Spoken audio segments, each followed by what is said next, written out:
দুর্গাপুরের ASP gate সংলগ্ন একটি রাষ্ট্রায়ত্ত ব্যাংকের শাখায় বৃহস্পতিবার রাতে ভয়াবহ অগ্নিকাণ্ডের ঘটনায় ব্যাপক চাঞ্চল্য ছড়ায় এলাকায়। মুহূর্তের মধ্যে ব্যাংক চত্বর থেকে ধোঁয়া ও আগুনের লেলিহান শিখা বের হতে দেখা যায়। খবর পেয়ে দ্রুত ঘটনাস্থলে পৌঁছয় দুটি দমকলের ইঞ্জিন ও পুলিশ বাহিনী।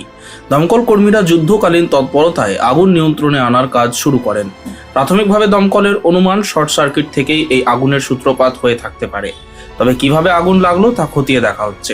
খবর গেল যে পাঞ্জাব ন্যাশনাল ব্যাংকে তামলা ব্রিজের কাছে গেটের সামনে আগুন ধরেছে, দরজার সামনে আগুন ধরে আছে।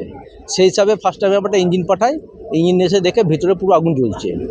এবারে এখানে পুলিশও আসে, ব্যাংকের ম্যানেজার আসে, ওদেরকে নিয়ে আমাদের চাবি কেটে ভেতরে আগুন নেভায়। আর এসপি যে একটা ফায়ার ব্রিগেড এসেছিলো ওরা আমাদেরকে জল দিয়েছে।